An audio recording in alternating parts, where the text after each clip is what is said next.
Hello everyone and Assalamualaikum to all the Muslims. My name is Aisyah Saniah binti Kaslan and I am from the EC1A. Now in today's video, I will be touching on the topic of racism, specifically racism in the police department and how the police abuse their own people. Now in the ironing room, because there was a bit of disturbance in my dorm room, so I had to change my background, so yeah. Okay, now moving on to the topic. Okay, so to start with, racism isn't actually a new thing in the police department. In fact, it has been happening for many years, even before there even was a police station. Racism has always been there. One of the main factors why racism exists in police is there's a thing called organizational level factors that justifies their actions.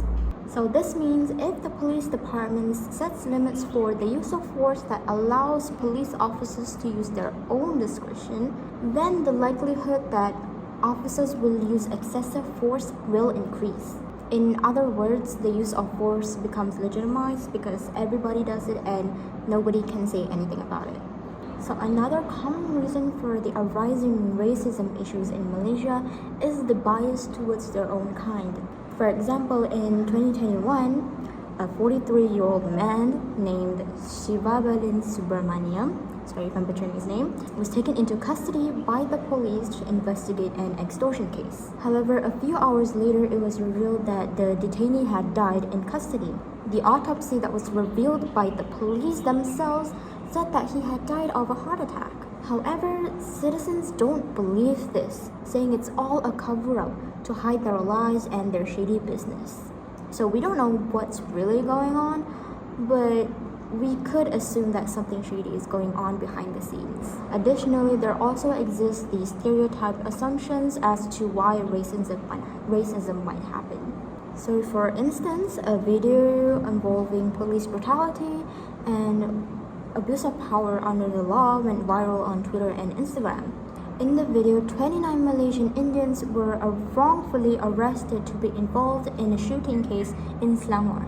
Even they were already taken to court, and the court had already ruled them as innocents, and they were already supposed to go home.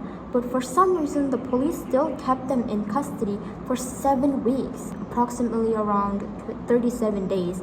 And remind you, it was during Deepavali, which is terrible because they have to go back home to celebrate with their families, but for some reason they were taken into the police. To an event that was supposed to be their most happiest days turns into a traumatic event. As the citizens found the video, they were very mad and outraged, especially the families of those who the detainee, that they wrote public complaints, especially on Twitter.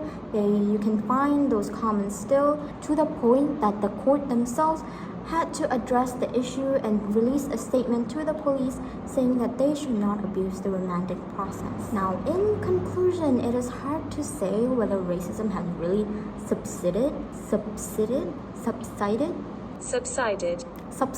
It is hard to say whether racism has subsided or not because cases are obviously still raising. However, we should stand up to the uniform workers and protest properly if we want to keep and save unity between our people. And with that ends my video. Thank you for watching and bye.